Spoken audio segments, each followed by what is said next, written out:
Sόμερσετ Momn once told us that he has never pretended to be anything but a storyteller. It has amused him to tell stories, and he's told a great many. Now, those of us who helped to make these three into a film are happy once again to pay tribute to a great writer. Here he is to introduce Trίο. Well, ladies and gentlemen, if you see me facing you once again in this unaccustomed role for me, you only have yourselves to blame. If you hadn't liked the 4 stories we showed you in Quartet, we shouldn't have been encouraged to show you 3 more. Of course, we know it's a risk to try to repeat success, and we have to leave it to you to judge if we've been well advised or not.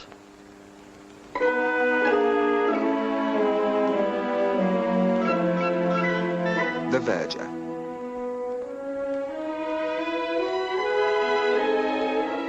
On an afternoon in May 1924, there was to be a christening at St. Peter's, Neville Square, a church much favoured by the fashionable for these ceremonies. The verger, Albert Foreman, was ironing his second-best gown for the occasion. During his 17 years of service, he'd had a succession of these gowns, but he'd never been able to throw them away. And so they lay wrapped in brown paper in a bottom drawer in his bedroom.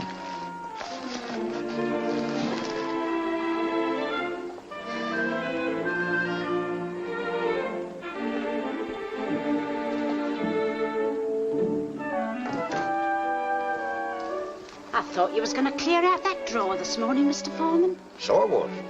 Well, how much longer are you going to keep putting it off? I don't know. I just haven't got the heart to get rid of them somehow. What you can possibly want with a lot of old gowns cluttering up the place for beats me. All right, I'll do it tomorrow. You better had if you don't want to see them turned into dusters. Back by 6, won't you? Can't say. With old Ferguson, you always knew where you were. 35 minutes to the dot. But with this new chap, anything might happen. I'll have your tea for you at 6 anyway. Right you are, Mrs. Brown.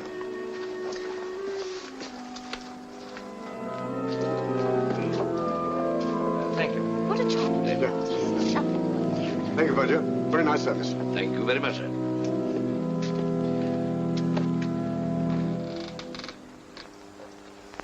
Five bob. And him the 10th inheritor of a foolish face. I don't know what the aristocracy's coming to. Took his time, didn't he? He believes in doing it proper while he's about it. What are you waiting for? Well, his nibs wants to see me about them bells. Oh? Ferguson always left them to me. What's he want to bother himself with them for? Because he's the sort that likes to have his finger in every pie. Well, if you ask me, it'll take a bit of getting used to. Foreman, will you come into the vestry a minute? I have something to say to you. Very good, sir.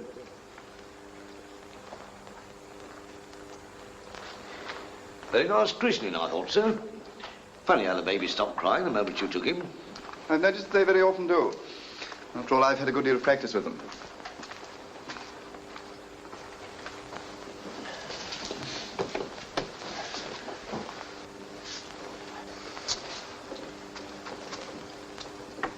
Good afternoon, my lord.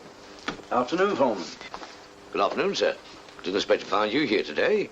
Didn't myself, as a matter of fact, but the vicar here wanted to talk, so here we are. We've got something rather unpleasant to say to you, Foreman.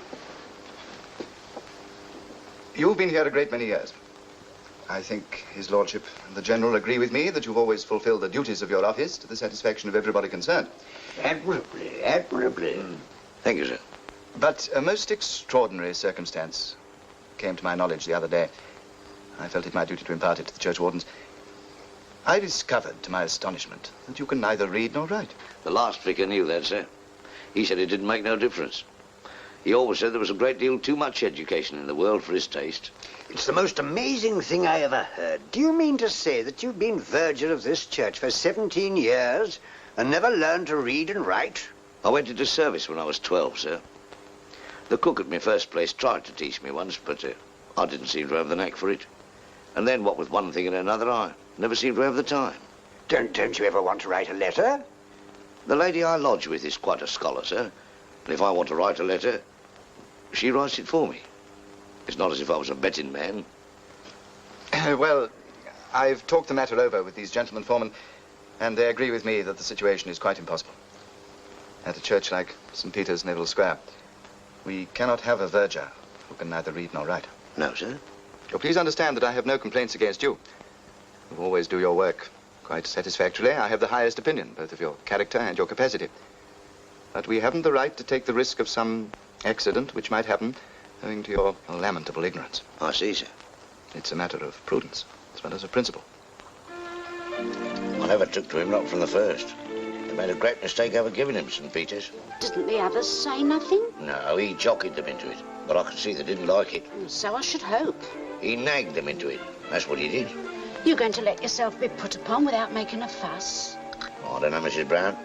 I have my pride. Even if I can't read all right. What are you going to do? Sleep on it. And decide tomorrow.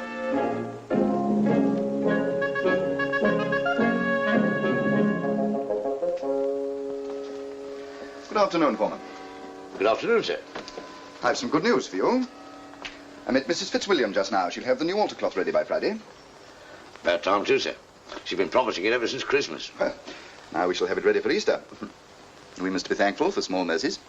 Yes, sir.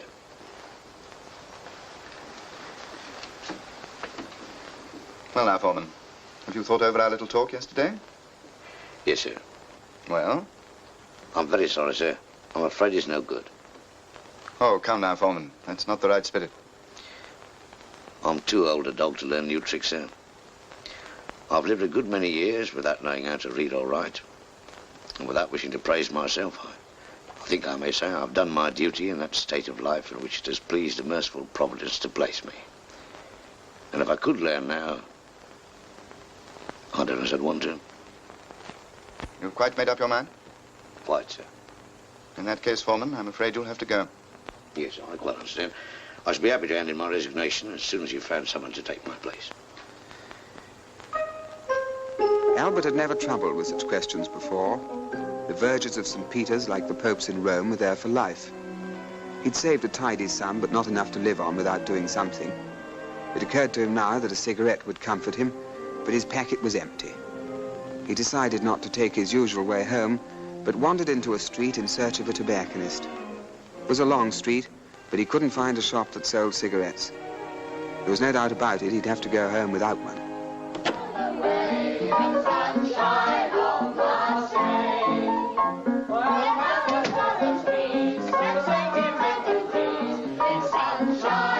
What's going on? It's Glad she's engaged. Fancy that now. Who's your lucky fella? Why, Ted, of course. So you caught him at last, have you? I never thought he got much of a chance. Well, I like that. He's been after me for months. That's right, and we're celebrating. See, have a glass of beer, Mr. Foreman. I don't think I will, thank you. Oh, come on. Well, I've just gone up to my room. I'll join you presently.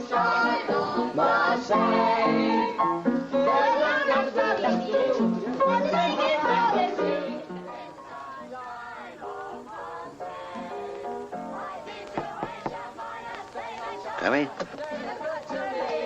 Oh, I am sorry, Mr. Foreman. I knew the minute you came in. It's that vicar, isn't it? Giving me the sack here after 17 years. Whatever are you going to do now? I don't know exactly. I've got a sort of an idea on the way home. A funny thing happened. I wanted a packet of fags, and I had to walk over half a mile before I found a tobacconist. What's so funny about that? Well, I can't be the only chap who's walked along them streets and wants a fag. I shouldn't wonder but what a fella might do very well somewhere around there. Tobacco and sweets, you know. I've got a bit of money saved up. I've got half a mind to buy a little shop and see what happens. You do have ideas, I must say, Mr. Foreman.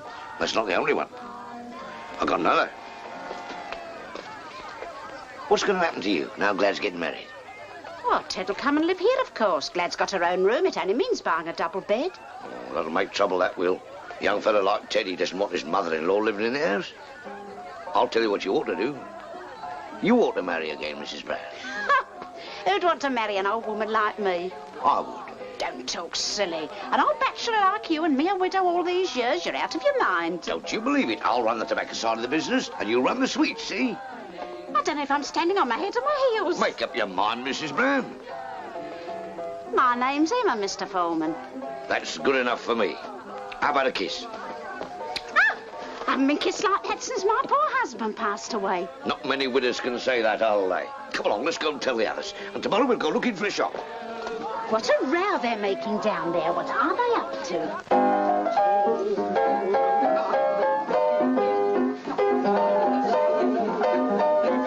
Stop the music! I've got an announcement to make. I've offered my hand and heart to Mrs. Brown. And what did Mrs. Brown say? She said, OK.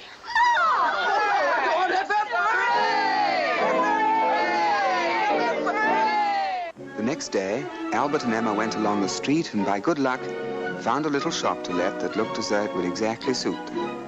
24 hours later, they'd taken it, and within a month, Albert Foreman was set up in business as tobacconist and newsagent. Very nice, too. All we want now is a few customers. Give them time, Emma. Can't expect to do much business the first day we open. Oh, look, there's a man at the window. Oh, just one of them window shoppers. Told you so. I'm as nervous as the day we were married, Mr. Foreman.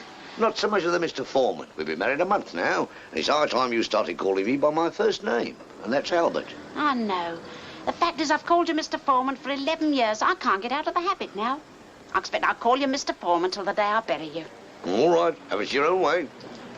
All I can say is it would sound a bit funny if somebody heard you saying to me in the middle of the night, "Get to your own side of the bed, Mr. Foreman. You'll have me on the floor next." I don't anticipate anyone being in my bedroom in the middle of the night, Mr. Foreman. And I shouldn't have thought you did either. Penny for suckers, please. Got a penny? Of course I have. Emma, get a penny with the suckers for the gentleman.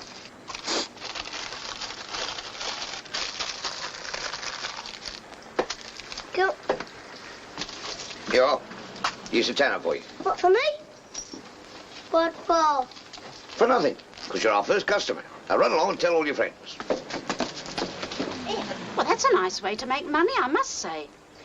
Give us that penny. You think this is just a penny, don't you? Well, it isn't. Where's the hammer? Whatever are you going to do now? I've got to nail this penny to the counter. And when we've made our first 1,000, I shall have it mounted for you to wear as a brooch. And I thought I was marrying a quiet, respectable man.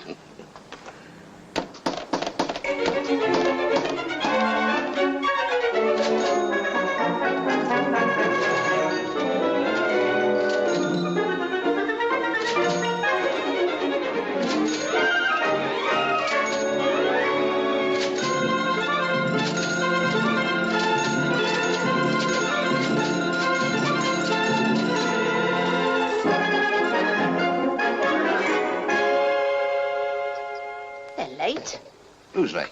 Glad and Ted. I told you they was coming to supper. That's them. I'll go and open the door. Hello, Glad. Come on in, Ted. Hello, dear.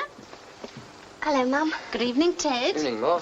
You can all sit down to table. Supper's just ready. For what we're about to receive, may the Lord make us truly thankful. Though I must say there are things I'm more thankful for than cold mutton. His lordship's getting quite fancy in his old age. Well, what's the matter, Glad? You look as if you've been crying. So you do, Glad. Ted been knocking you about? That I haven't. What's the trouble, then? Well, she's expecting. I know that. That's nothing to cry about. Tell him, Ted. I've got the sack. Oh, Ted. There's me expecting and no money coming in. I don't know what we're going to do. Now, stop crying, Glad, and just listen to me. We haven't done so badly since we opened the shop. In fact, we've made a nice little profit. If we can make a success out of one shop, there's no reason why we shouldn't make a success out of another. You can't do a thing like that. You're out of your mind. No, I'm not. I'll get another shop and put Ted and Glad in to manage it. Dad, you wouldn't do that. No, I'll tell you another thing. When the baby's born, we'll have a slap-up christening at St. Peter's, Neville Square. We are to take care that this child be brought to the bishop to be confirmed by him so soon as he can say the Creed, the Lord's Prayer, and the 10 Commandments in the common tongue, and be further instructed in the church catechism set forth for that purpose. Now will the parents and the godparents come with me to the vestry, if you please? We don't all night, eh? Thank you.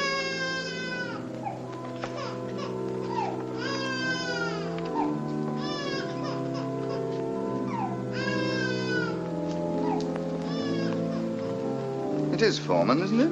Yes, sir. I thought it must be. I hardly recognized you. When I do a thing, I like to do it in style, sir. Getting on all right, are you? I'm not complaining, sir. Seeing as how this is an occasion, sir, I thought perhaps you wouldn't mind if I was to give something for the poor and needy of this parish. Of course I wouldn't mind. Thank you, sir.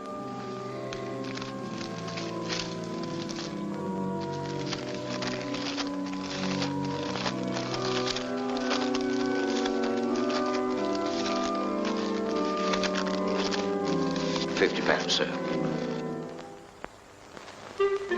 Albert's second shop, like the first, had been a success. It now occurred to him that if he could run two, he could run half a dozen. So he and Emma began walking about London, and whenever they found a long street and no tobacconists and a shop to let, they took it. In the course of 10 years, he'd acquired no less than 10 shops, and he was making money hand over fist. He went round to all of them himself every Monday, collected the week's takings and took them to the bank. One day, he was making his usual call.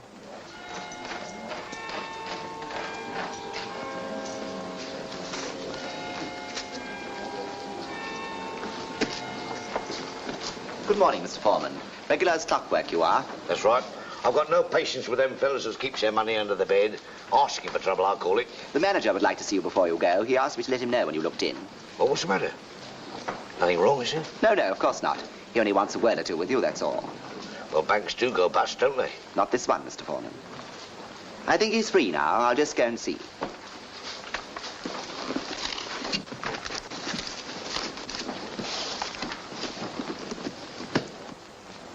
Mr. Foreman, will you come in, please?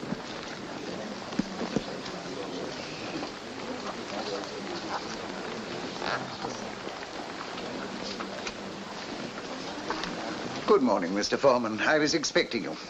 Regular as clockwork, aren't you? That's what the fellow outside said. Won't you sit down? Thank you, sir. You have a cigarette? No, thanks. I don't smoke them now. I'll sell them. And from what I know, you make a very good thing out of it, eh? I'm not complaining. Now, Mr. Foreman, I wanted to have a talk with you about the money you've got on deposit with us. Do you know exactly how much it is? Not within £1 or two, but I've got a pretty good rough idea. Apart from what you're paying in this morning, it's something over £30,000. That's a very large sum of money, Mr. Foreman. I should have thought you'd do better to invest it. I wouldn't want to take no risks. Quite right, too.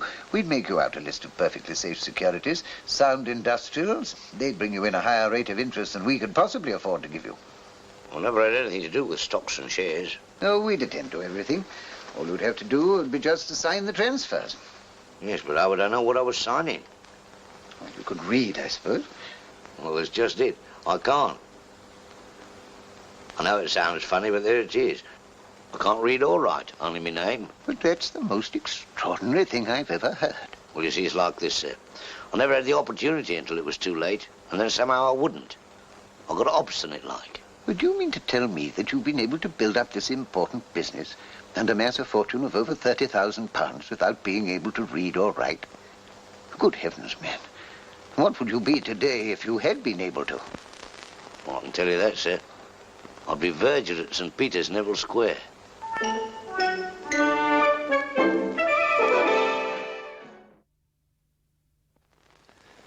Mr. Noel, I believe, is a story of my own invention. But I shouldn't like to have to go into the witness box in a court of law and take my oath on it.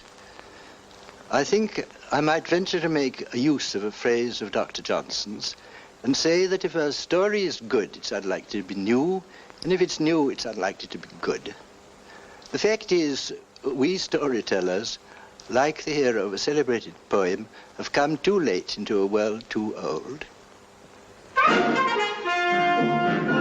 Mr. Noel. I was prepared to dislike Max Collada even before I knew him. The war had just finished, and passenger traffic in the ocean-going liners was heavy. Accommodation was very hard to get, and you had to put up with whatever the agents chose to offer you.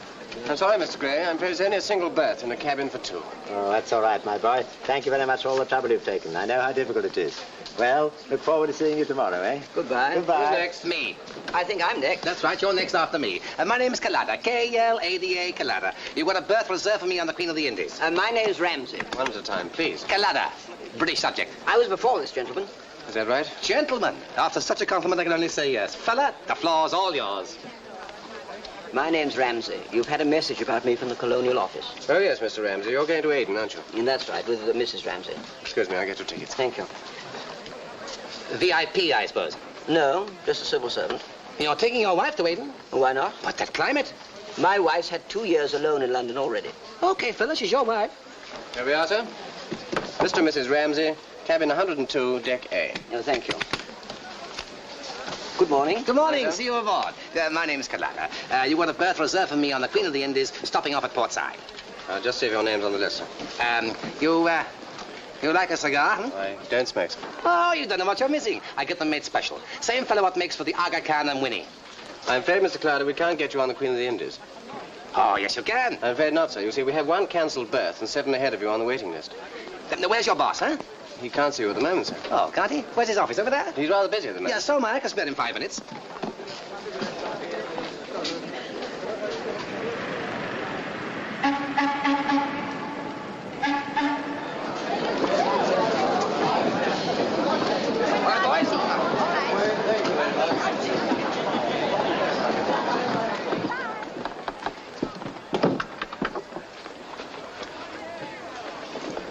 You look after me. I look after you. Oh, thank you very much indeed, sir.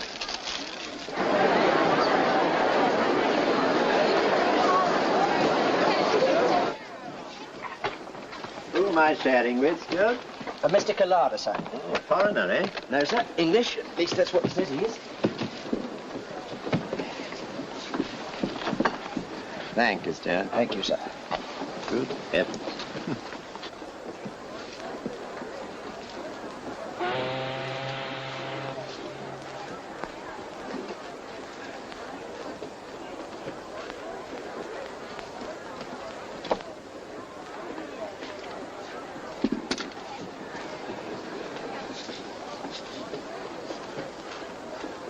Will all visitors please leave the ship?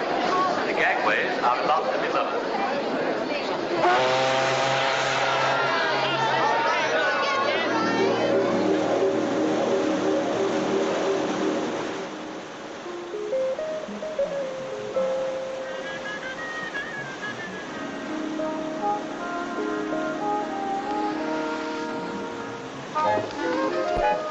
Nice day. Hello. I am Kalada. I saw you yesterday at the agent's. We're sharing a cabin, I believe. Yes, bit of luck. I'm all for us English sticking together when we travel abroad. Are you English, too? British to the backbone. I was born in the heart of our great empire. Mm-hmm. Buckingham Palace. No, but quite near. A stone's throw away. They used to have to change the guard on tiptoe so as not to wake me up. I was a very delicate child. What's your racket? I beg your pardon? I'm in the precious stones and jewelry business, and I don't mind telling you there's no one in the trade knows more about it than I do myself. The 3 on the 4. What you say your racket was?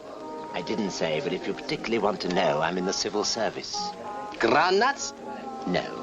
I happen to be an economist. Ah, I hear the finances in Hong Kong are not too good. I suppose you're going out there to... How did you know I was going to Hong Kong? There isn't much I don't know. I must go to the dining room and get a seat at table. Wait a minute, that's all been fixed. I got you a seat. I thought we were sharing the same cabin and we ought to sit at the same table. How about a drink, huh? Not now, thank you very much. I promised to have one with somebody else. Well, have them while you're waiting. A steward. Oh, here they are. Hello, Ramsey. See you later. Not that, old chap, no. Hello, Ramsey. Remember me, huh? Kalada. We met yesterday at the agency. No, I'm sorry, I don't remember you. Oh, don't be silly. Of course you do. Mrs. Ramsey, I presume. How do you do? Have a drink, Mrs. Ramsey. We've asked Mr. Gray to have one with us. Well, now you can have one with me, and you can buy the next round. Sit down, Mrs. Ramsey, please. Steward. We have a long trip ahead of us, and the sooner we get to know each other, the better. How you like the ship, Mrs. Ramsey? Could be worse, eh? It seems to be quite comfortable. Not a bad crowd on board for this time of the year, huh? Well, we haven't really met anybody yet. If there's anyone here you want to meet, just let me know and I'll fix it up in a jiffy. I don't think we need trouble you. You're going to Aden, aren't you? I don't think you like. It's very hot. I know it very well. There's very little Mr. Kalada doesn't know well. That's right. Steward.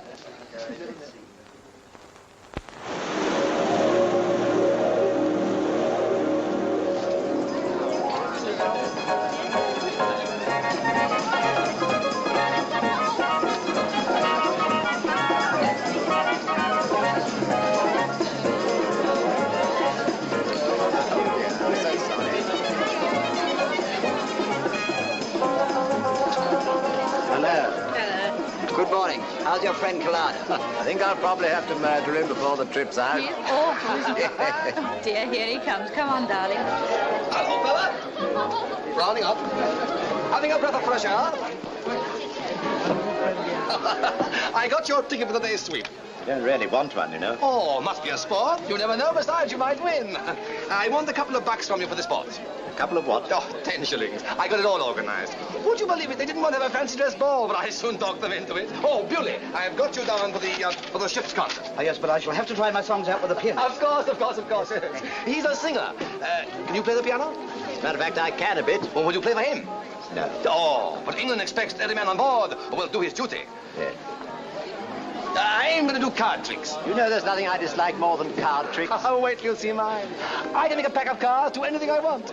As a matter of fact, I've had to give up gambling. It wasn't fair on the other players. I know too much about cards. Mr. Know-all, eh? It's funny how that name's got around. But I ask you, what sort of a trip would it be without me, huh? You certainly are the life and soul of the party. I know I am. I'm not conceited, but I'm the most popular man on this ship, and I can't help knowing it. How about the snifter before lunch, huh? Very well. Here's your couple of bucks. Oh, thank you. Stuart.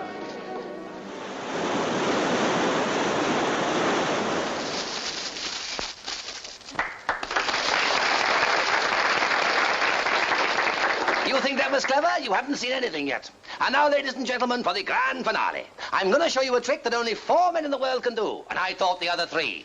Now, for this trick, I shall need the assistance of 2 members of the audience. And to show you I don't mind who they are, I'm going to pick them out myself. Mrs. Ramsey. Will you be good enough to lend me your services? And you, Mr. Fellows? No, Mr. Collada, Oh, please. come along now. Don't be shy. Nothing to be shy about. I'm not shy, am I? Now, give him a big hand, ladies and gentlemen.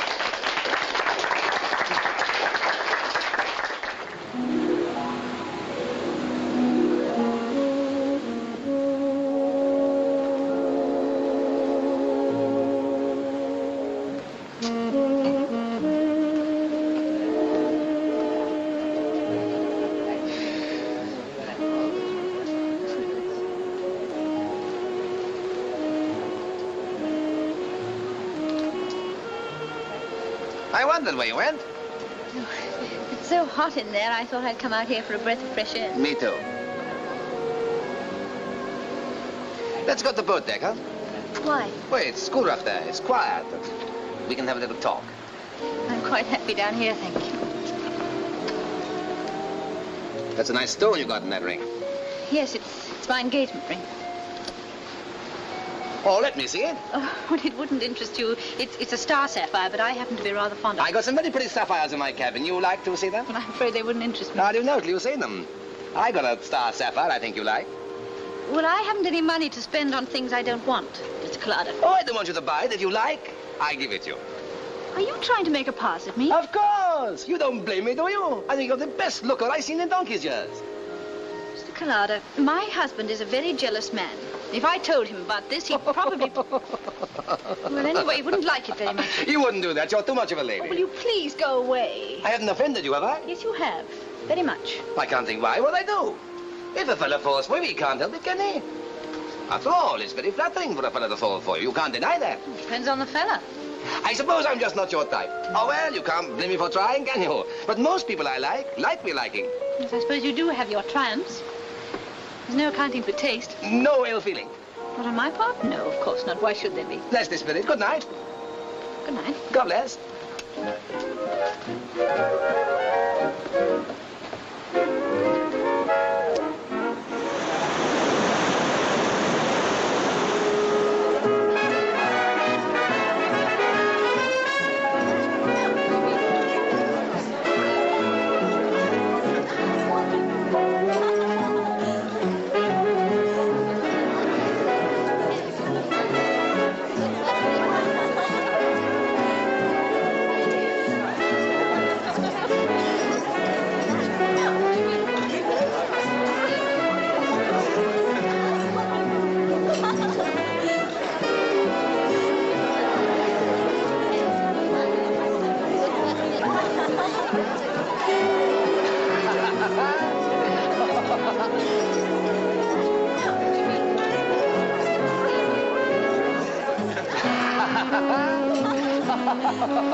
Tie my tie, will you, for me, darling? Stand still, silly. Can't help it. It's so wonderful to have you again after 2 whole years away from you. During which time I expect you were consistently unfaithful to me. I was not. You're the only girl in the world for me. And well, you know it. You do know it, don't you? Yes, of course. There you are. I shall be ready in a minute. You did miss me sometimes, didn't you? Yes, of course, all the time. It was hell for me. I was terrified you'd meet somebody you liked better. If I had, what would you have done? Killed him. And you. Oh, dear, I'd better watch my step, hadn't I? Certainly had.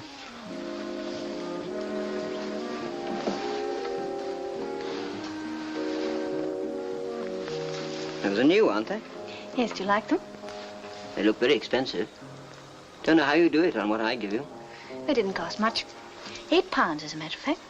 Really? Yes, I got them in one of those places in Oxford Street. Well, nobody would ever know. Oh, well, that's a relief anyway. Come on, we're late enough already.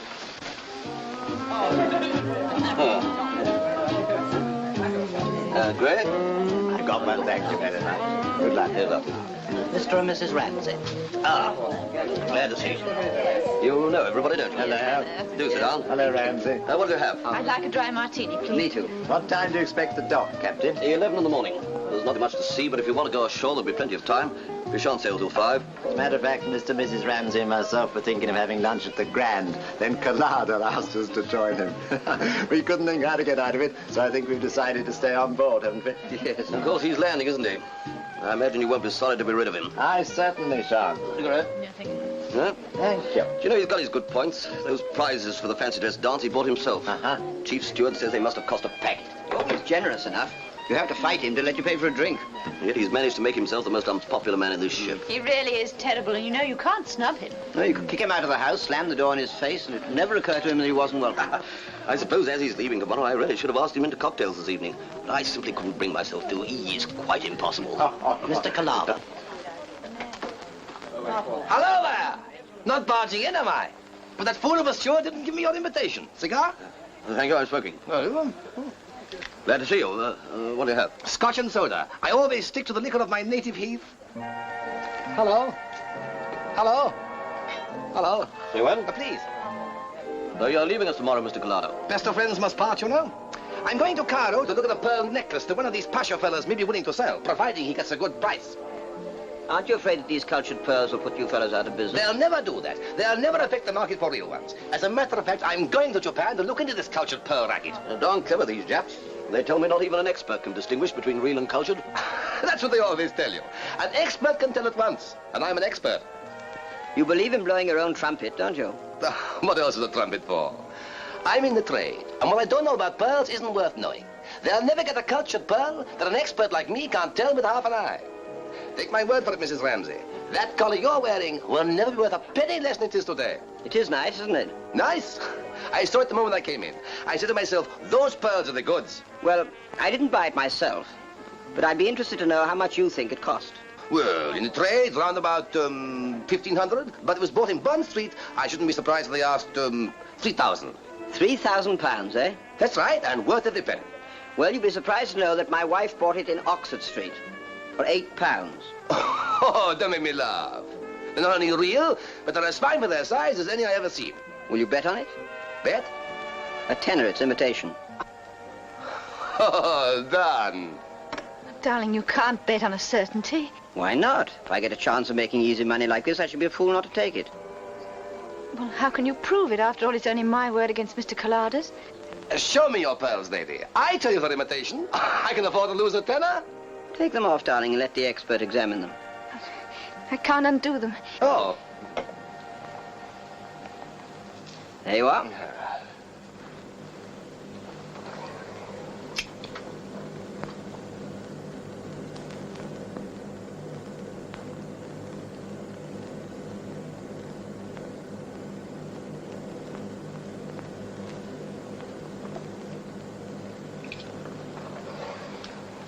I was mistaken.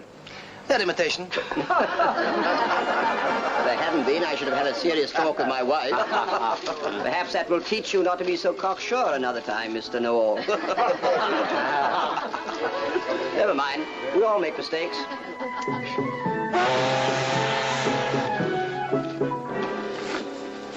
What's that?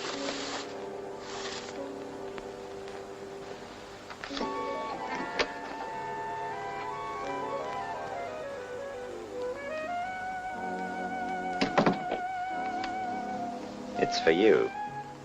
For me?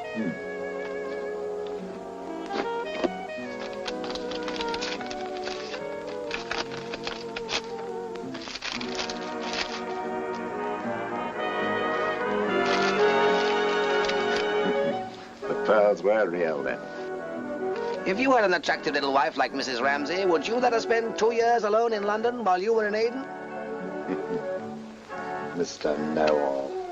Call me Max.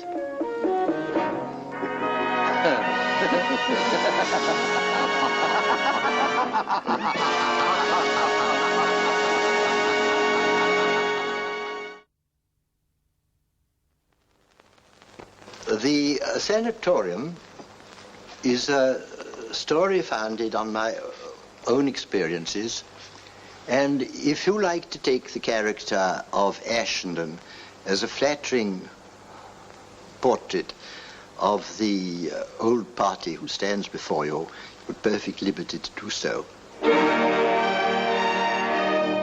Sanatorium.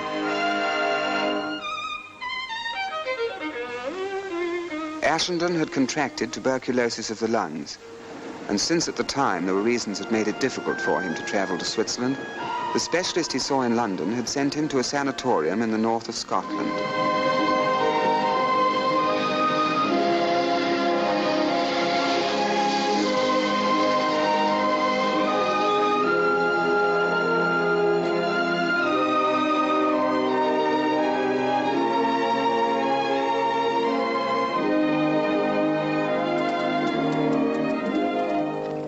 Is this the first time you've been here, sir?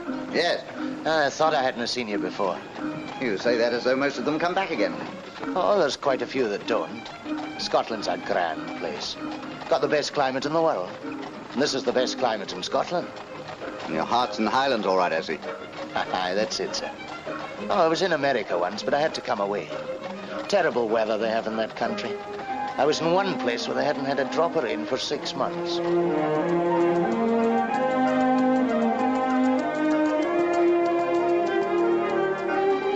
That's it, sir. Up there on the hill yonder, behind the firs. Oh, yes, big place. Ah, it's a real house, all right.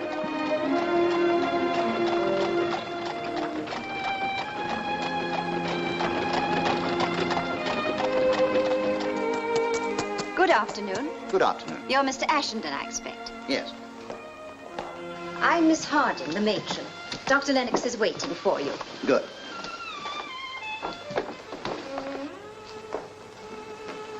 This way, Mr. Ashenden.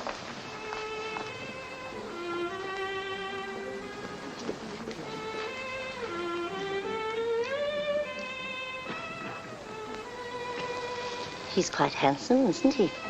I'm sure he can't be 40. He was 40 on the 9th of September. I didn't get time to read all his papers, but I'm certain of that. Dr. Lennox shouldn't leave his patients' papers about. I don't think it's nice. He doesn't, as a rule. It just happened that he was called away from his room for a minute when I dropped in to see him this morning. And there were Mr. Ashenden's papers spread out on his desk. The X-ray photos and everything. And what was your impression of his lungs? I think it's only his left one. But I didn't have my proper glasses. Excellent. Excellent. Some of the best I've seen. My lungs? No. This second batch of x-rays. I must ask Mayhart who did them. First rate. Dr. Lennox, I don't know your methods here, but there are one or two things I'd like to ask you. Far away. What are my chances? And don't be gentle with me. I won't. There's no need to be. You're taking it in good time. You mean you can do something about it? We can't guarantee anything, of course. It depends so much on yourself. But if you cooperate and do as we tell you, there's no reason why you shouldn't be completely cured. Oh, how long will it take? Oh, impossible to say. It might be 6 months, might be a year. Every case is different. If you'd asked me, I should have said he was sound as a bell. He didn't look like an ordinary consumptive. Oh, but he isn't. It isn't hereditary. His grandfather died of heart at 83. And his father had a rhomboid. A rhomboid? Yes. But a rhomboid's a thing they use in drawing lessons. Well, that's what his father died of. Unless it was my wrong glasses. I'll show you to your room. You'd better go to bed right away. Go to bed? But I haven't had a day in bed since I had measles when I was 9. Well, now you're going to make up for it by having 6 weeks. 6 weeks? Not a day less. Well, what am I supposed to do all day? Eat, sleep, and read. Is that all? Isn't it enough? Well, I shall want a lot more books. Oh, we've a grand wee library here. I'll get you a few to be going on with. That's very good of you. Not a bit. I once read a story of yours that changed my whole life. Who's that playing? Oh, that'll be Mr. Campbell. He's your next-door neighbour. So I hear. Don't you like music? In moderation? They do say Mr. Campbell only plays to annoy Mr. McLeod up above in number 26. Apparently he succeeds. Oh, they're a pair, those two. But you get used to them. We all have. There. Cheery bye.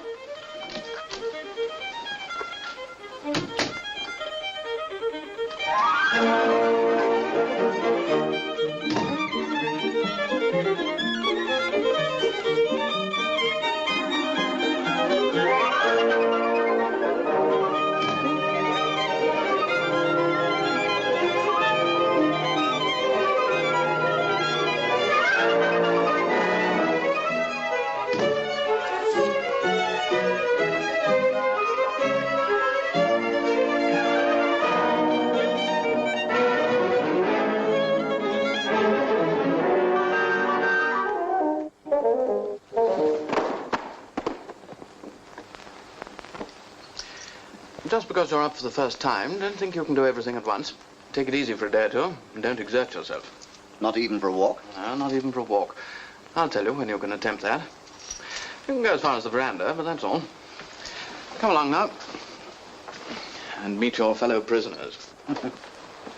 You'll find them much the same as anyone else, except for a bit more light and darkness in them, if you know what I mean. In what way? Well, the illness seems to bring out the best or worst in people. Sharpens the edges of their strength and weakness. Take those two playing chess, for instance. They're our oldest inhabitants. The one on the right's McLeod. He's been here 17 years. The other one's Campbell. He's been here over 16. They hate each other like poison. Fight like dog and cat. But they're never out of each other's sight. I don't think they could live without one another. Before you make the next move, I'd like to introduce Mr. Ashenden. He's down for the first time today. Mr. McLeod, Mr. Campbell. How do you do? Always glad to see a new face. I've been looking at that one for 16 years. Well, don't let me disturb your game. Oh, that's all right. I've got him beaten anyway. In a couple of moves, I'll... Check. What are you talking about? I said check. Where did that bishop come from? Here. It wasn't there 10 seconds ago when I looked away. Are you accusing me of cheating? Yes. He's always like that when he loses. Do you play? Not much. Pity. Mr. Ashenden's down, I see. Yes, that's one worry off my shoulders at last. The books he got through. You've been librarian too long. You should let someone else have the job for a change. Oh, no. I enjoyed too much. In the normal way.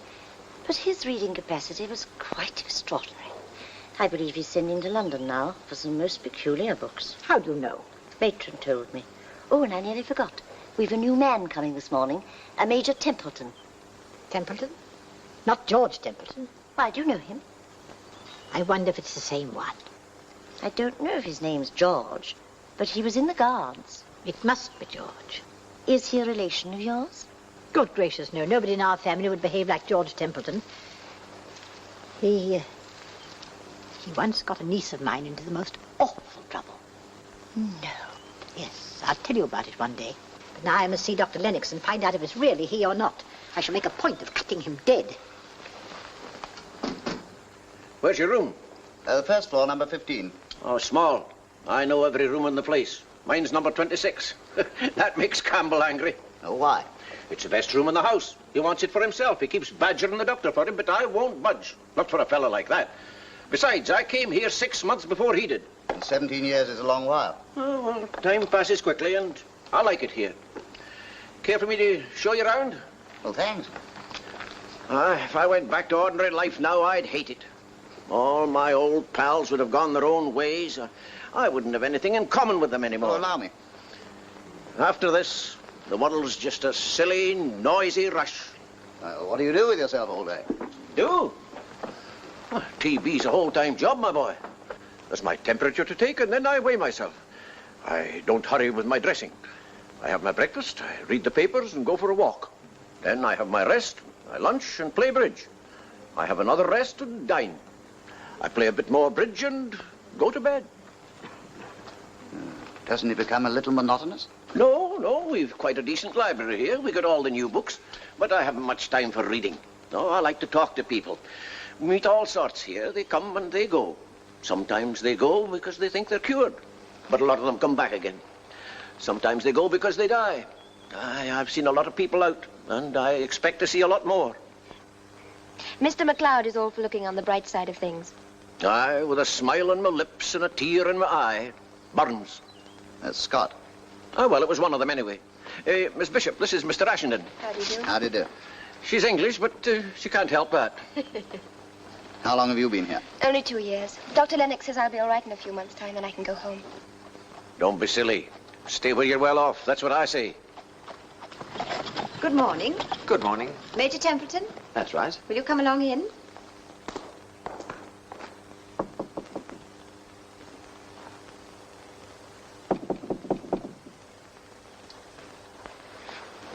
Oh, Dr. Lennox, I've been looking for you everywhere.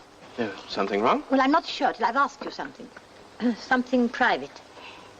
Perhaps you'd better come inside. Thank you.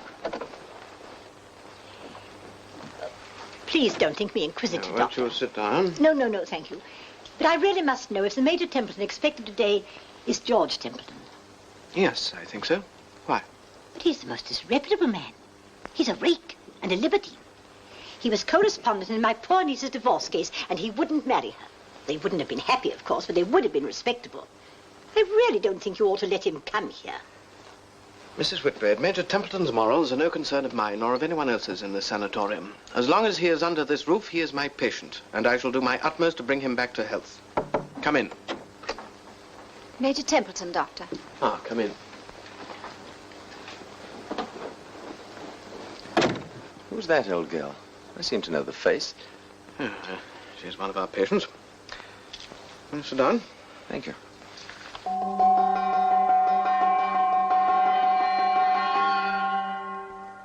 I always like to get in before the rush. Where does one sit? Do we have regular places? Oh, yes. Of course, you can't expect to get the best table yet. That's a matter of time. I expect you've got a pretty good one by now. Aye, with Campbell. With Campbell? It's easier that way. He's got a filthy temper, and I'm the only one that can deal with him. Mr. Ashenden, I put you over here next to Miss Bishop. You'll be all right now. This is Mr. Ashenden. Yeah, we've met. Mr. and Mrs. Chester. How do you do? Did you have a good walk? Well, I'm not allowed anything as daring as that for a day or two, but it looked lovely country. It is beautiful, isn't it? Henry and I got right down to the river this morning. Didn't we, dear? Yes. Mrs. Chester isn't a patient. She's our guest for the day. Are you staying here? No, in the village. I come up once a month from London for the weekend. Well, that's a long way, isn't it? Yes, but it's worth it to see Henry. Every time I come, he seems so much better. Don't you think so, Miss Bishop? Oh, yes, much better.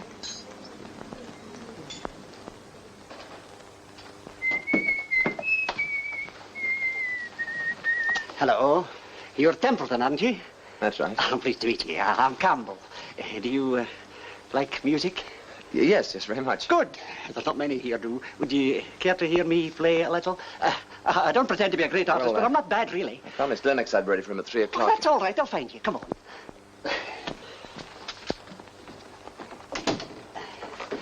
Sit down, will you? In that chair. Thanks.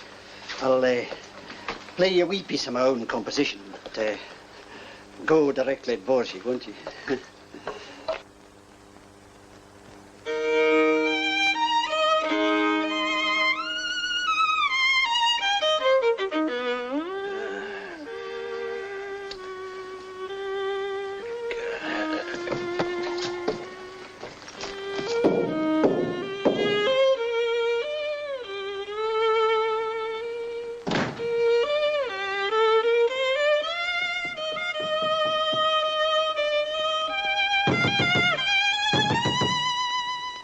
No notice. You're going to stop that row, aren't you? I'll tell the doctor if you don't. You know perfectly well I'm allowed to play when it's not in silence hours. If you could play, yes, but not that infernal squeaking. And you, I don't know who you are, but you sit there encouraging him, egging him on. Oh, come, I think he plays rather well. Oh, you do you? I wonder if you'd say that if you had that same blasted tune for 15 years, year in, year out. Tut! You don't know one tune from another. You never did. If you don't like it, you can lump it. Or change your room. You see, that's why he does it. He's trying to drive me out of my room because it's the best in the place and he wants it for himself. Ah, there you are, Major Templeton. I wondered where you'd got to. Dr. Lennox is waiting for you. Coming, matron.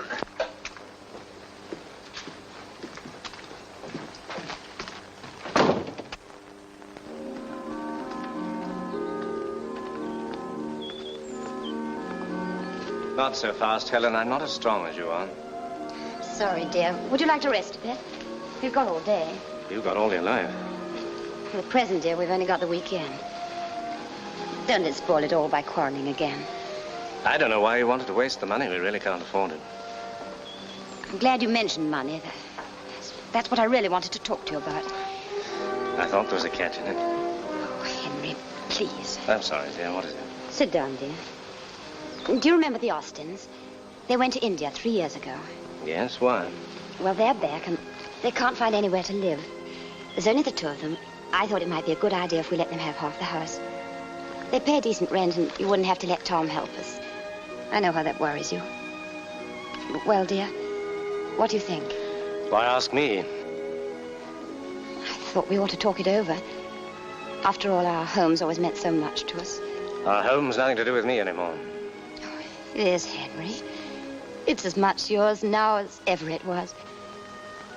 All your things are there, just as you left them. Well, throw them away, give them away. I'll never use them again. Don't, Henry.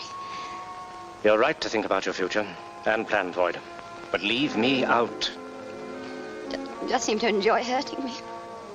Well, you shouldn't begrudge me that little pleasure, my dear. I shall be dead soon, and you can go on living for years and years. And have a good time. It's not fair, Henry. Everything that's humanly possible is being done for you here. Then why don't they take more notice of me? Why don't they bother when my temperature goes up? Because they've given me up. They know it's a waste of time. They know I'm for it.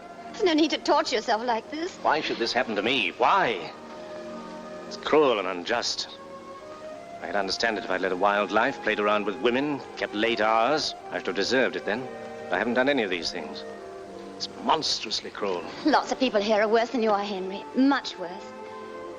Oh, come on. It's not like you to be so full of self-pity. You're just like all the rest of them. Come on, jolly him up. Pretend it's not as bad as it is. But I know what the truth is. They can't fool me. Look, Henry. Shall I let the Austins have the house or not? I don't care what you let them have, as long as you leave me in peace. I only want to be left alone. Strange how the Chesters quarrel. I hear he looks forward to her visit so eagerly it's almost pathetic. And now that she's here... Anticlimax, probably. Cigarette? Well, no, thanks. Strictly forbidden, doctor's orders. Same here. Lennox tells me if I don't give him up, he'll give me up. Well, one can live forever, and I've had a thundering good time. In the army? No, you are, aren't you? I was. Retired 3 years ago. Cramped my style. I've had a lot of fun since then. What sort of fun? Oh, you know, racing, hunting, shooting. South of France in the summer. It's a great place for the girls. So I've always heard. And I like her pretty. It's one of my weaknesses. You married? No. I'm not either. And I don't intend to be. I like my freedom. Good afternoon, Mr. Ashenden. Oh, hello. Who's that? Miss Bishop. Easy on the eye. I wouldn't try anything there if I were you. Why? Oh, she knows her way around. She's not as unsophisticated as she looks. How did you find that out? I had a talk with her after lunch. She's been in one sanatorium or another for the last 8 years, poor kid. I wonder if she'd like someone to hold her hand and be a big brother to her. I wonder.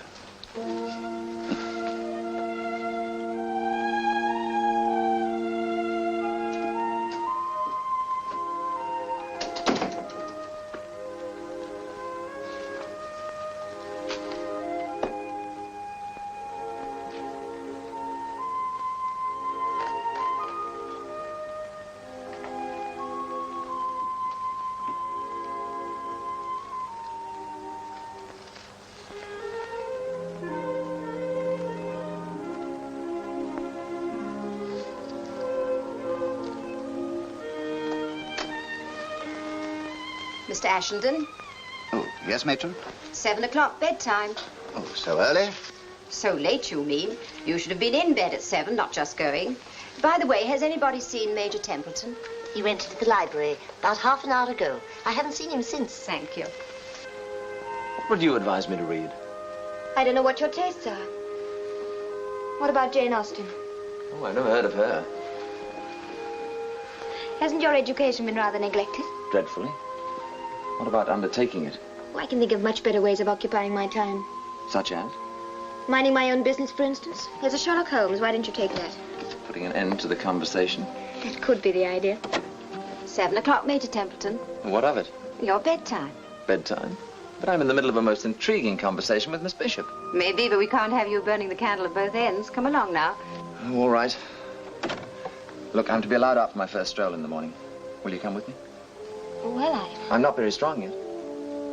Well, if you put it like that, I don't quite see how I can refuse. There's a kind lady.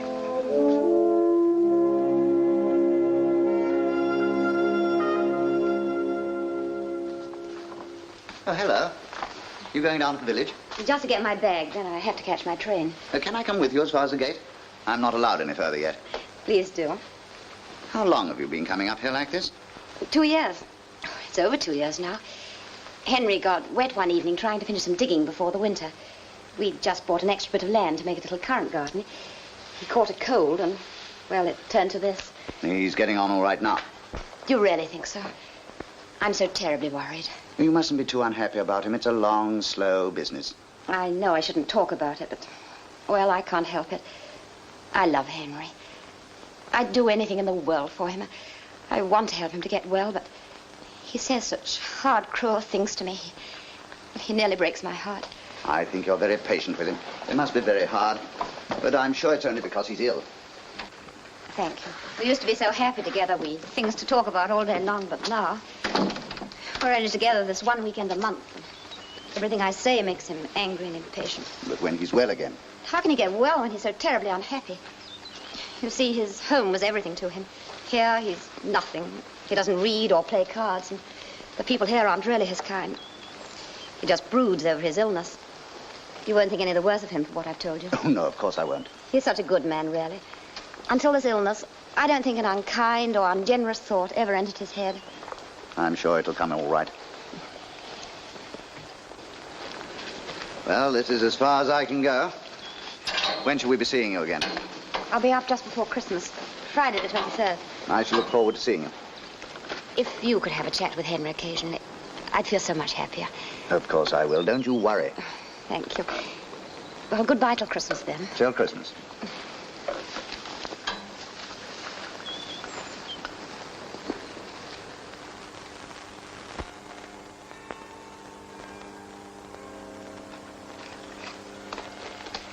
I'm sorry Mrs. Hammond won't be here to see this.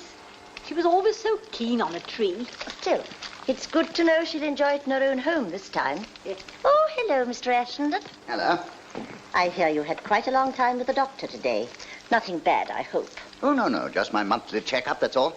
Satisfactory? Quite. If all goes well, I shall be out of here by the spring. We shall be sorry to lose you, Mr. Ashenden. We were only saying just now, the sanatorium isn't nearly what it used to be. It's gone down most dreadfully. Oh, really? In what way? Well, There was a time when Dr. Lennox would ask people to leave directly he saw certain things beginning to happen. Why he should turn the blind eye on this present case, goodness knows. Nobody minds a little innocent flirtation when it is innocent. When they're nice young people who are going to get well. If you mean Miss Bishop and Major Templeton, I don't think there's anything to worry about. I happen to know a little more about Major Templeton than most people do. Did you know he was practically thrown out of the army for carrying on with the colonel's wife? Really? He took my poor niece to Goodwood, lost £100 on one race, and then borrowed half a crown from her to tip the taxi driver. He's a terrible man. He's not fit to be in a sanatorium at all. And the way he's carrying on with that poor, innocent Miss Bishop, it's horrible. You know, the more I look at you, the more I like you. You're a very pretty girl. Thank you. I suppose a lot of fellas have told you that. A certain number, but it hasn't got them any further. That's not very encouraging. It wasn't meant to be. You know, I've been in and out of sanatoriums for the past 8 years, and I've developed quite a technique for dealing with predatory males. Oh, and you think I'm a predatory male? You have all the earmarks. You're frank, if nothing else. The chances are that we shall be here for a good long time, and I think it just as well we come to an understanding right away. Flirting bores me. All right. There's no reason why we shouldn't be good friends, is there? None? You don't dislike me? Not positively. I improve on acquaintance, you know. That, of course, remains to be seen. And you don't mind if I say I like you very much? I can't imagine why. You know, I've never met anyone like you. Would it be inquisitive if I asked how many women you'd said that to? Dozens. That's better. You know, I think we're going to get on very well together. And that's the first kind word you've said to me. I think you're bad. Thoroughly bad. A lot of women rather like that in a man. Which is rather attractive. I wouldn't deny that for a moment.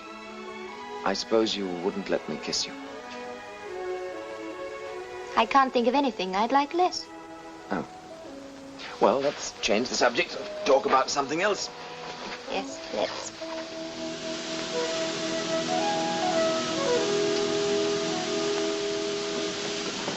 Hello. Happy Christmas. Mr. Ashington, are you meeting somebody? I'm meeting you. Me? My husband always comes. He isn't worse. No, he's all right. He's just a little tired. He's waiting on the seat at the bottom of the park. Let me take your bag. Thank you. It gave me quite a turn. It really is all right. Oh, yes, he's all right. It's just his last bit that tries him. Can I take your basket? No, I'll carry it. What have you got there?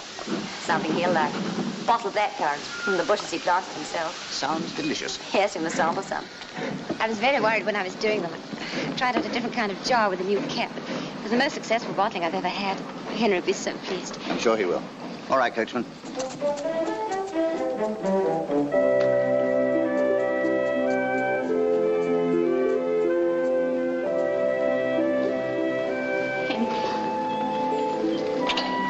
Hello, my Hello, dear. Henry, dear. Was it a nice journey? Lovely. Quite the best I've had. I got a corner seat all the way. How are you, dear? You look much better. Doesn't he, Mr. Ashington? Oh, he's all right. I'll take that. Yes, you might as well have it now as later. With my best wishes, Henry, for a very happy Christmas. What is it? The blackcurrants from the garden, of course. Don't you remember I promised to bottle you some? Are you mad bringing those up here? Haven't I enough to bear without your doing this to me? I'm sorry, Henry. What have I ever done to you to make you come torturing and tormenting me? I'm sorry, dear. I didn't think. You didn't think. This time you did think.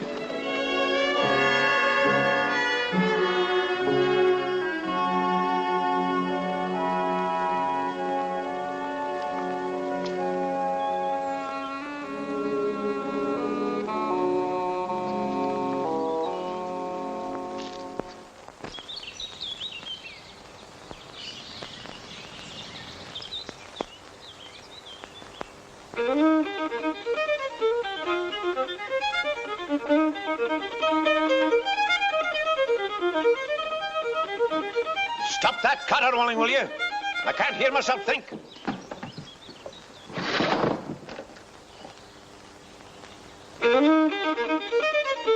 Campbell, will you stop that filthy row? Do you hear me? Stop it!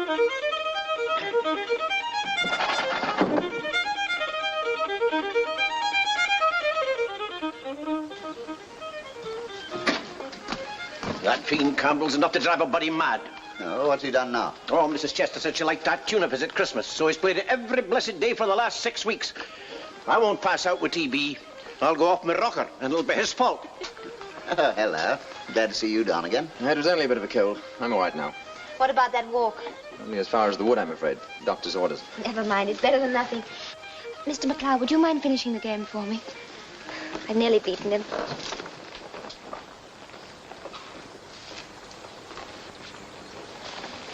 I wonder if there is anything between these two. They do say he was a bit of a devil with the girls before he got ill. I think that little girl can take care of herself. You never can tell. I've seen some rum things in my day. She'd been awful fool to get stuck on him. She's got a chance of getting well. Oh, hasn't he? No, no. When I look at a fella, I make up my mind at once whether he'll get well or whether he won't.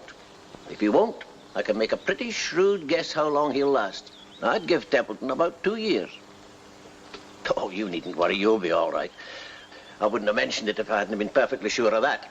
I don't want Lennox to hoof me out for scaring his patients.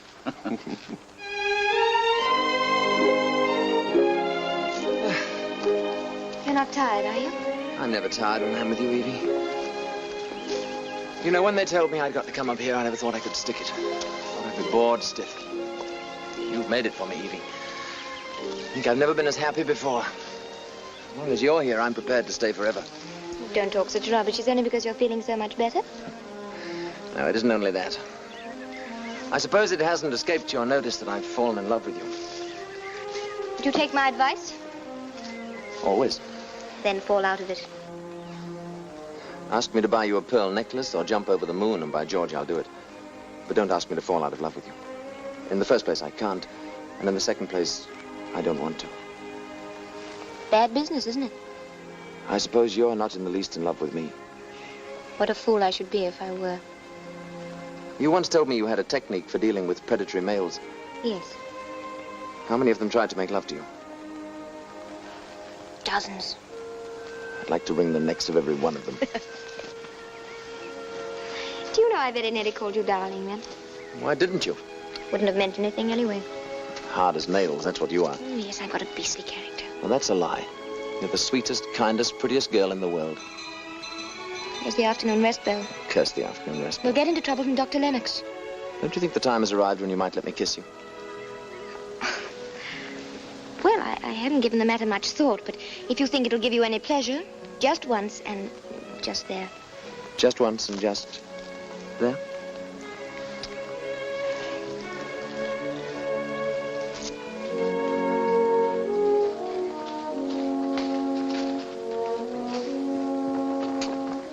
Hello there. Good afternoon.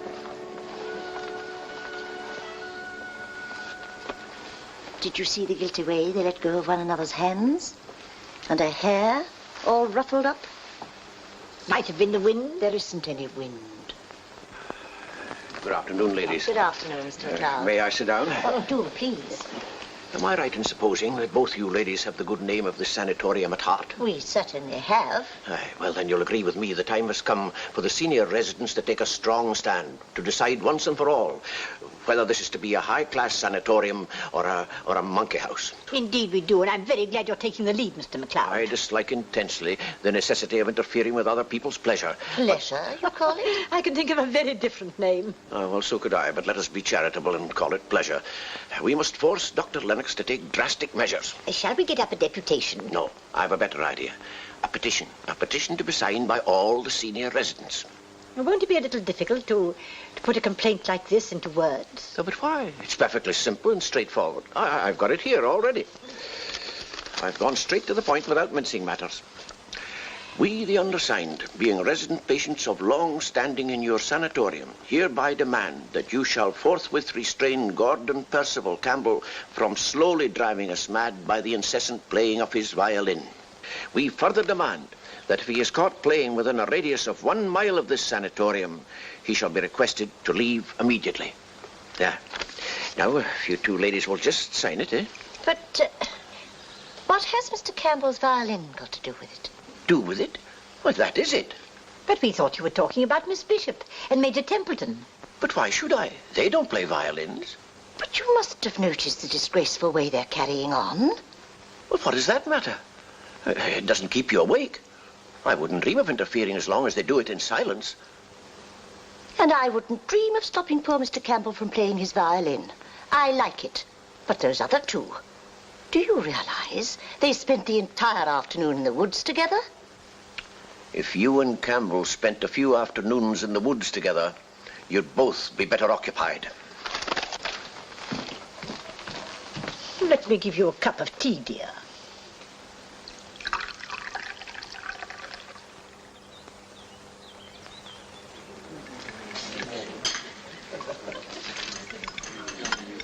"31st tomorrow. I must remember to write to Mother. Why? Her birthday. Well, Mr. Chester, your wife will be coming up soon. That'll be something to look forward to. She's not coming this month. Oh, I am sorry. Why not? Dr. Lennox thinks it's better for me that she shouldn't. Say, that's a bit tough. Why don't you tell Lennox to go and jump in the lake? Well, he must know best. Never mind. Perhaps next month.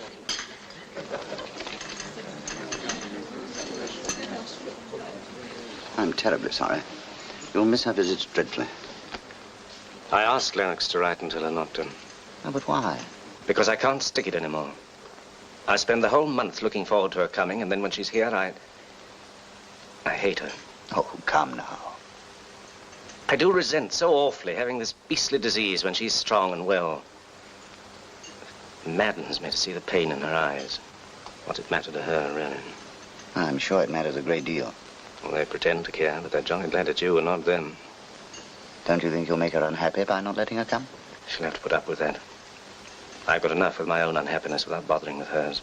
Well, that's a bit hard on her, surely. It's all very well for you to be so unselfish. You're going to live. I'm going to die, and I don't want to die. Why should I? It's not fair.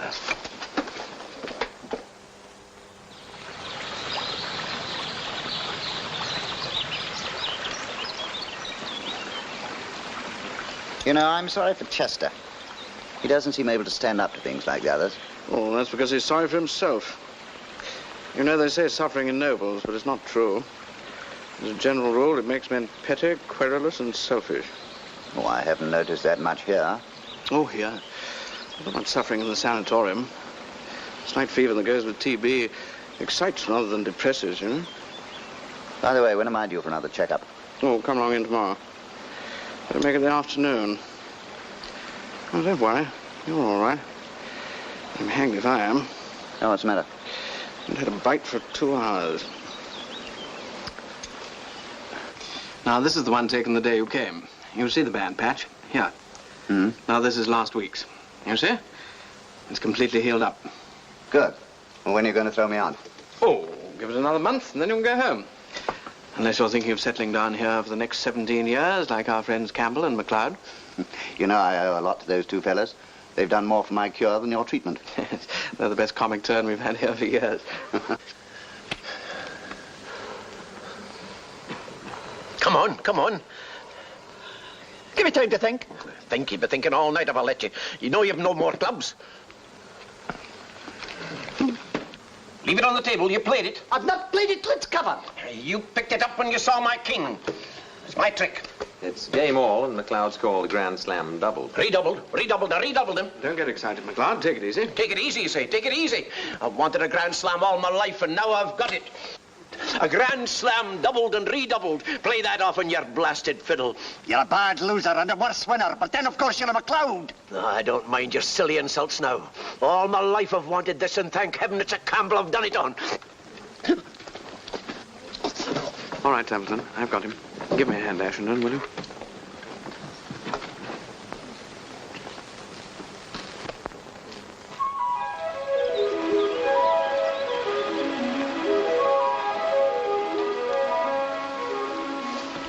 Hello.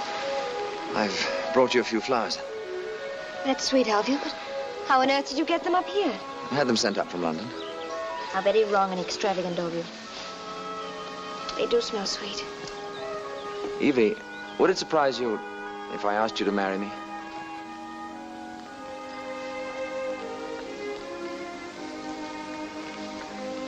No, I've been expecting you to do that for the last 3 months. Well, you might have told me. I wouldn't have waited so long. Will you? Of course not. The idea is perfectly ridiculous. Why? Well, we're both patients in a sanatorium. We've come here to get well, not to get married. Does that mean you think I'm too great a crock? Of course not. I'm very much in love with you. I fell in love with you the first day I saw you. Do you remember the day you were so beastly to me? That clinched it. Why have you never been married before? Oh, that's an easy one. Because till I met you, I've never met anyone I wanted to marry. Oh, it's absurd. It would be perfect madness for a pair of crooks like us to get married. But? I wonder if by any chance I'm in love with you. It would be nice for me if you were. You see, I don't know what it feels like being in love. Is it like being a bit tight? Much nicer. Oh, I wouldn't know. I've never been tight. But if it's being all of a dither when a particular person comes into the room, then I suppose I am in love with you. My sweet.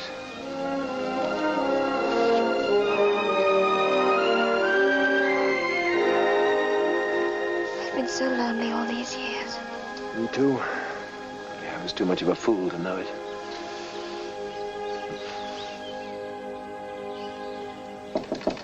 Come in.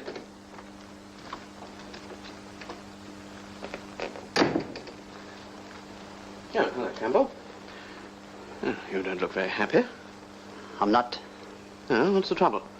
I thought all your worries were over. You've got McLeod's room now? Aye. It was about that I wanted to see. I've been up there all the morning, but I'd like to go back to my old room, if you don't mind.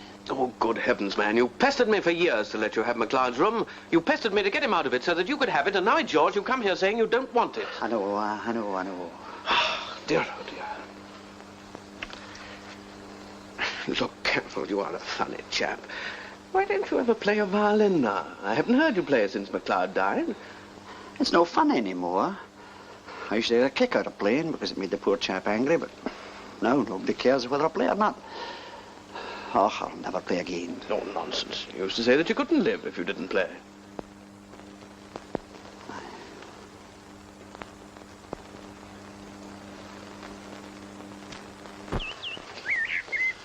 What today? Grand, isn't it? Spring's here at last. Yes, there are snowdrops out there in the woods. You're off, I hear. Yes, a couple of weeks. I'm off, too. Quite soon. Oh, really? Surprised? No, not at all. Why should I be? You will be when I tell you why. I've asked Evie Bishop to marry me. Oh. What did she say? She said it was the most ridiculous thing she'd ever heard in her life. I was crazy to think of such a thing. Well, you must admit that she was right. Quite. She's going to marry me just the same. Now you're looking at me like those two old ladies. Has Lennox passed you as fit? I don't need a doctor to tell me I'm fit. I never felt better in my life. Fresh air, quiet life, and Evie. What more could a man want to put him on his feet again? Are you really in love with her? It's a rum thing at my time of life, falling in love with a decent girl. It's the last thing I've ever expected of myself. You know, I always thought girls, decent girls, I mean, shocking bores. But she isn't. No, she's charming. Pretty, too. And clever as paint. That isn't what bowled me over. You know what it is? It's ridiculous when you come to think of it. An old rip like me. Virtue. The last thing I ever wanted in a woman. Surprises you, I suppose. No, not at all. You're not the first rake that's fallen for innocence. It's just middle-aged sentimentality. Dirty dog. Well, what does Lennox say about it? I don't know yet. Evie thought it was a good plan to have a checkup, and I did the same. I made a lot of tests and took some x-rays. He had to tell us about it at 4 o'clock this afternoon.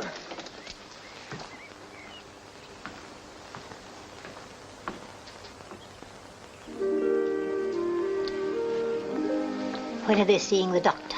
4 o'clock, I think they said. It's the most scandalous thing I ever heard of. It's worse than scandalous. It's criminal. Somebody ought to write to their relations about it and get it stopped. Dr. Lennox will stop it. You see.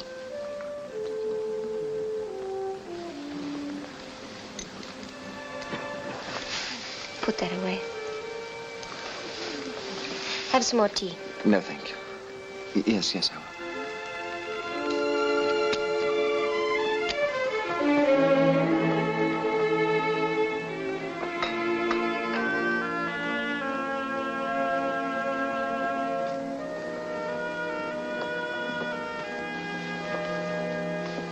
Oh, Major Templeton, Dr. Lennox is free now.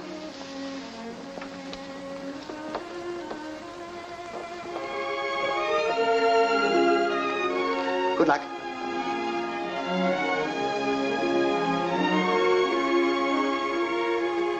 Not nervous, are you? No, not a bit. Liar. I'm no more nervous than you are. I've got good reason to be. It means all the world to me. Don't say things like that. You'll make me cry. Hang it all, I can't help it if I'm so much in love with you I can't see straight.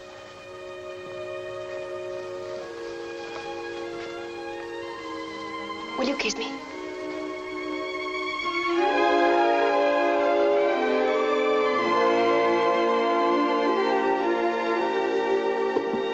Come in.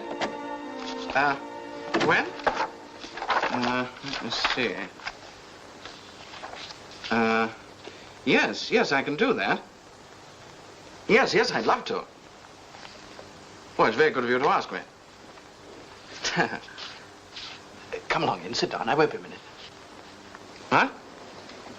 Oh, yes. I can easily get away for a couple of days. My assistant's first rate. Yes.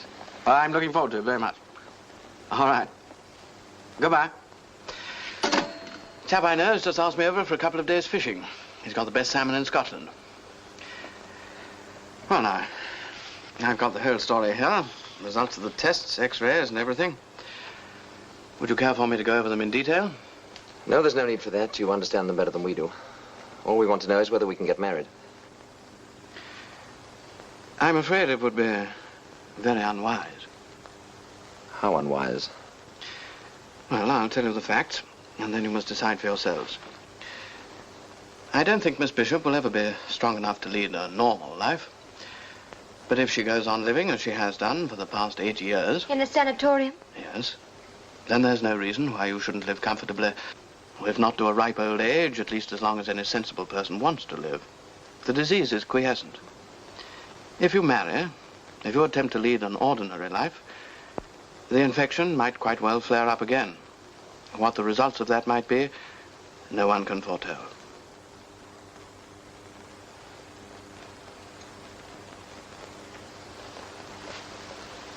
And how about me? Your case is different. I wouldn't be as brutal as this if I could avoid it, Templeton. But since you've asked me, I must tell you. If you marry, you'll be dead in 6 months.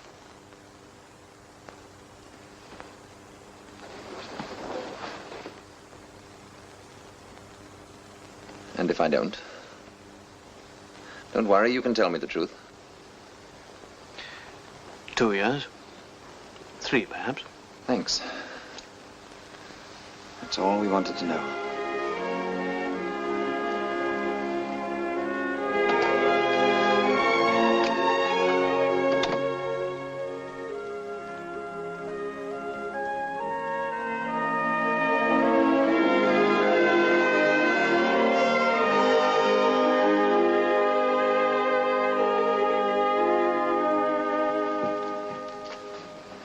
It's as I said, Dr. Lennox has stopped it. If he hadn't, they'd have come down and told us long ago. Poor things. I wonder where they are. They're in the little library upstairs. I went in for a book. They were alone, so of course I came right out and left them. Was she crying? No, she was smiling. Here they are.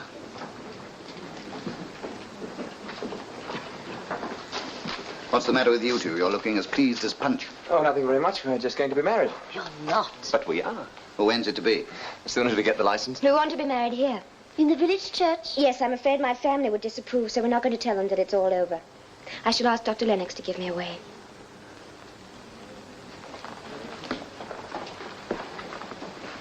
Mr. Chester, I would so much like your wife to come to the wedding. Do you think she would? Well, Do please ask her.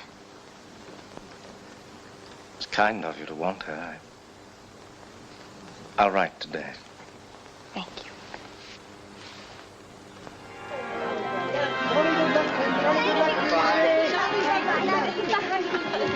Goodbye, Ashley. Goodbye, darling. Goodbye.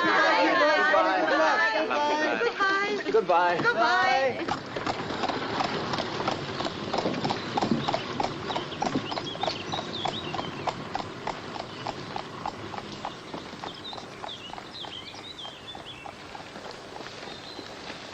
I've been unkind to you, my dear. I want you to forgive me. I knew you didn't mean it. I did mean it. I wanted you to suffer because I was suffering. But not anymore. You don't have to say anything, dear. I understand. But I must say it. I want you to live and be happy. I won't resent anything anymore. Because I do love you. Oh, Henry.